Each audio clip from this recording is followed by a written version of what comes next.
अस्सलामुअलैकुम स्टूडेंट्स, बिस्मिल्लाहिर्रहमानिर्रहीम। तो कैसे हैं आप सब? आपको खुशामदीद करते हैं मैथ एक्स प्राइम में। तो आज हम पढ़ेंगे लॉज़ ऑफ लॉगरिथम के बारे में। तो इससे पहले आपने स्टूडेंट्स प्रॉपर्टीज़ ऑफ लॉगरिथम के बारे में पढ़ा था। तो लॉ की कुछ प्रॉपर्टीज़ थी, उसको हमने फॉलो करते हुए अपनी एक्सरसाइज 2.3 को सॉल्व किया था। अब 2.4 की तरफ जाने से पहले हम लॉज़ ऑफ लॉगरिथम को डिस्कस कर लेंगे। तो जैसा कि आप स्क्रीन पे देख सकते हैं, हमारे पास फर्स्ट लॉ प्रोडक्ट लॉ है, हमारे पास सेकंड क्वेश्चन लॉ आ जाता है, थर्ड पावर लॉ और fourth one change of base law. तो सबसे पहले हम देखते हैं कि हमारे पास प्रोडक्ट लॉ होता क्या है। तो प्रोडक्ट लॉ हमारे पास कुछ इस तरह से है। अगर आपके पास कोई लॉग बेस है, बेस भी कुछ भी हो सकती है, एम एन अगर आपके पास कोई 2-3 रियल नंबर्स हैं, ये तीनों रियल नंबर्स हैं हमारे पास। तो उसके बाद आपके पास यहाँ पर इसको हम मल्टीप्लाई होंगे तो उसको हम ऐड करके लिख सकते हैं, ठीक है। पहले एक बार लॉग टू द बेस से इंटू एम और फिर प्लस लॉग बेस से इंटू एन, आपने इसमें स्प्लिट करके लिख लिया। अब हम क्या करते हैं, यहीं से इसका प्रूफ शुरू होता है, ठीक है स्टूडेंट, ज़रा गौर से सुनिएगा कि जो ये नंबर है इसको अब हम एक एक्स लेट कर लेते हैं, ये है इसको वाई लेट कर लेते हैं, आपकी मर्ज़ी, आप जिस तरह मर्ज़ी लेट कर लीजिए। इसको फिर हम क्या करेंगे, जो आपके पास ये लॉग की जो फॉर्म है इसको आपने एक्सपोनेंशियल फॉर्म में कन्वर्ट करके लिखना है, ठीक है। ये बेस ए को आप इसी तरह लिख दीजिए, ये जो इक्वल टू के एक्स है ये पावर में चला जाएगा और ये एम इक्वल टू के पावर आ जाए। सिमिलरली आपने इक्वेशन 2 को भी इसी तरह स्प्लिट करके लिख लेना है।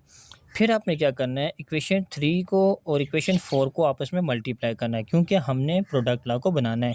उस कंडीशन को फुलफ़िल करने के लिए हमें इसको मल्टीप्लाई करना पड़ता है।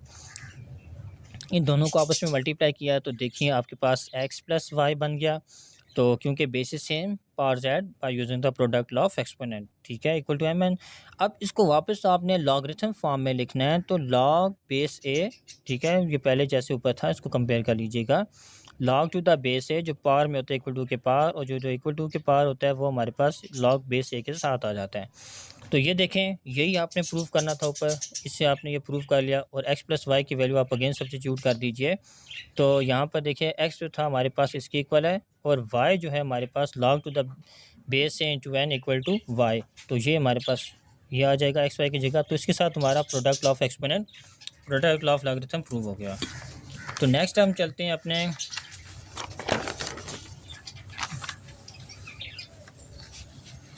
क्वेश्चन लॉ की तरफ, ठीक है स्टूडेंट्स। तो क्वेश्चन लॉ देख लीजिए आप, जैसा कि आपकी स्क्रीन पर नज़र आ रहा है, क्वेश्चन लॉ ऑफ लॉगरिथम। तो सबसे पहले आपने कोई से 3 रियल नंबर्स ले लेने हैं जो हम यूज़ करना चाहते हैं, ठीक है। लेंगे तो रियल नंबर्स लेंगे, पॉजिटिव रियल नंबर्स, और उनकी बेस आपके पास 1 नहीं होनी चाहिए। हमने पीछे डिस्कस किया था, बेस 1 हुई तो वो 0 हो जाएगा या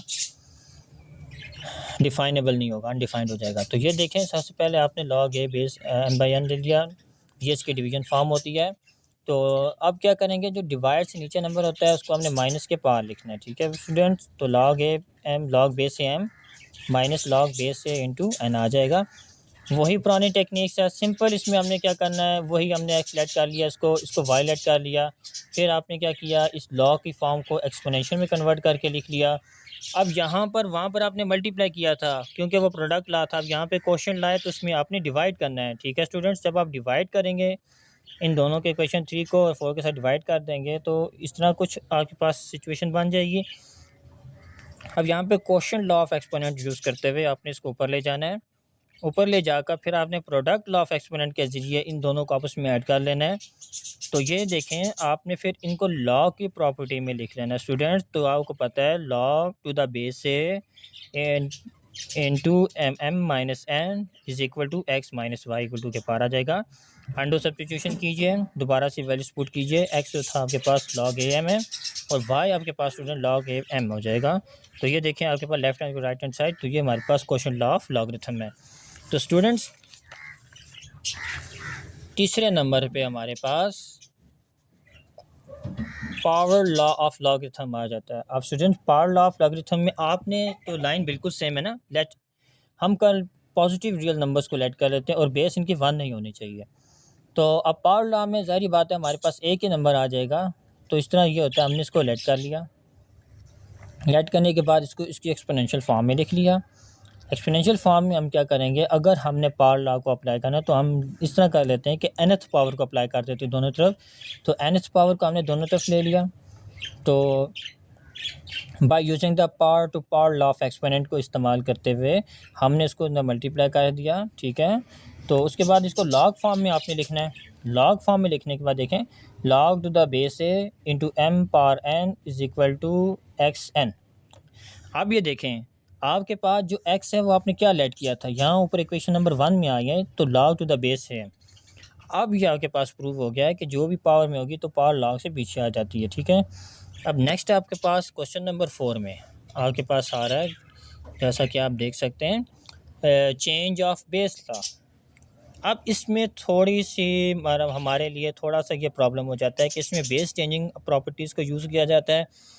तो इसके लिए भी आप वही 3 कोई रियल नंबर सेलेक्ट कर लीजिए। अब इसमें ये होगा कि इसमें बेस चेंज करनी है। आप देखें, log b into m is equal to log a m m into log b of a। इसको हम इस तरह भी लिख सकते हैं। अब सबसे पहले तो हम इस तरह करते हैं कि हम इस वाले नंबर को लेट कर लेते हैं, ओके स्टूडेंट। क्योंकि यहाँ पर ये है ना, इस नंबर को लेट कर लिया हमने, इससे अब हमने ये 2 बनाने। जैसे आपने लेट किया, अब आपको पता है लॉग फॉर्म में लिखने के बाद हम उसकी एक्सपोनेंशियल फॉर्म लिखते हैं। तो ये स्टूडेंट्स हमने उसकी एक्सपोनेंशियल फॉर्म लिख ली। तो उसके बाद देखिए कि हमने इनके दोनों तरफ लॉग को अप्लाई कर देना है, क्योंकि हमने change of base law apply करना, थोड़ा सा उनमें से डिफरेंट हो जाएगा बाकी सबसे। तो लॉग दोनों तरफ अप्लाई कर दिया, वो भी बेस बी के साथ। ज़रा देखिएगा, लॉग बेस बी दोनों तरफ अप्लाई कर देनी है। तो अब ये देखिए, by using power law of logarithm, ये जो x है हमारे पास ये log से पीछे चला जाएगा, ठीक है। यहाँ पर स्टूडेंट इस वाले स्टेप में ये किया है। अब जब वैल्यू आपके पास, आपने ये देखना है कि जो log x की वैल्यू है वो आपके पास किसके इक्वल है। ये जो x है आपके पास इक्वेशन 1 में देखिए कि log to the base a m के इक्वल है।